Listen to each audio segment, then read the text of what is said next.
আসসালামু আলাইকুম, welcome to Uma মারজানস kitchen. আজ তৈরি করব ব্রেড মালাই রোল। ব্রেড মালাই রোল একবার খেলে এটার স্বাদ মুখে লেগে থাকবে, যে বারবার খেতে মন চাইছে। প্রধান উপকরণ দুধ এবং পাউরুটি, এর সাথে কিছু সামান্য উপকরণ। আমি এখানে কিছু ব্রেড নিয়েছি রোল করার জন্য। আমি এগুলো প্রথমে চারপাশ থেকে কেটে নিব। ব্রেডগুলো চারপাশ থেকে আমি কেটে নিয়েছি। ব্রাউন অংশগুলো বাদ দেওয়ার পরে আমি এখন এগুলাকে একটা বেলুনের সাহায্যে বেলে নিব।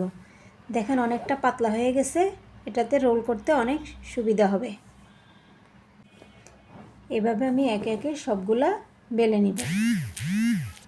আমি এখন মালাইয়ের জন্য পুর তৈরি করব। প্রথমে প্যানে গরম হয়ে গেলে আমি 1 চামচ ঘি দিয়ে দিয়েছি। এটা মেল্ট হয়ে গেলে আমি এখানে হাফ কাপ পরিমাণ সুজি অ্যাড করব। সুজিগুলোকে অনবরত নাড়তে থাকবো যেন নিচে দিয়ে পুড়ে না যায়, না হয় সুজিগুলো খেতে ভালো লাগবে না।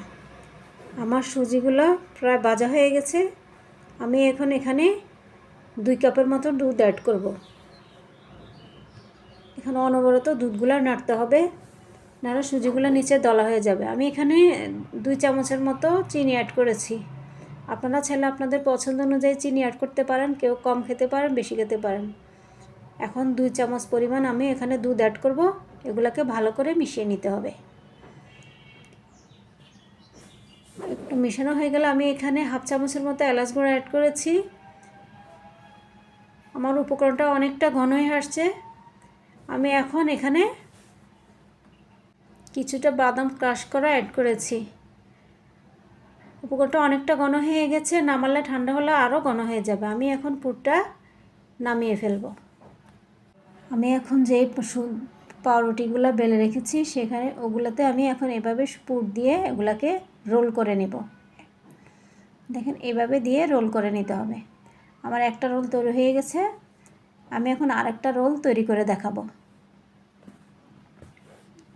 সুজিটা একটু ঠান্ডা হলে রোলটা তৈরি করতে হবে। আমি এভাবে একে একে সবগুলা রোল তৈরি করে নিব।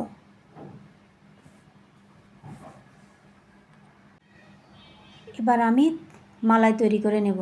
আমি এখানে একটা পাতিলে হাফ লিটারের মতো দুধ দিয়েছি। এখন আমি 2 চামচ দুধের গুঁড়ি অ্যাড করব। এগুলাকে ভালো করে মিশিয়ে নিব। আমি এখন ভালো করে মেশানো হয়ে গেছে আমার দুধগুলো। এখন আমি এখানে half cup condense milk add করব। চাইলে আপনারা চিনিও অ্যাড করতে পারেন, তবে মালাইয়ের জন্য কনডেন্স মিল্কটা হলো পারফেক্ট। আমি এখন এটাকে ভালোভাবে নেড়ে মিশিয়ে নিব। অনবরত নাড়তে থাকবো। মালাইটা ঘন হয়ে আসলে আমরা এটাকে নামিয়ে নেব। আমার মালাইটা অনেকটা ঘন হয়ে আসছে, এখন আমি এটাকে নামিয়ে ফেলব। আমি এখন যে রোলগুলো তৈরি করে রেখেছি একটা একটা করে যে পাত্রে রাখবো সেখানে রেখে সাজিয়ে নিচ্ছি। সাজানো হয়ে গেলে আমি এখানে একটু একটু করে উপরে মালাইগুলো দিতে থাকবো।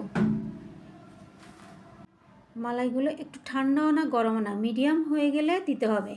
একটু যতটুকু পারো একটু বেশি করে মালাই দিতে হবে, কারণ এগুলো শুষে নেবে, তাহলে শুকিয়ে যাবে। আপনারা চাইলে এভাবে সাজিয়ে নিতে পারেন যার যার ইচ্ছা মতো। আমি এখানে কিছু বাদাম আর কিশমিশ দিয়ে সাজিয়ে নিয়েছি। দেখতে দেখেন কতটা লোভনীয় আকর্ষণীয়। আপনারাও চাইলে এটা ট্রাই করতে পারেন ঈদে। ধন্যবাদ সবাইকে।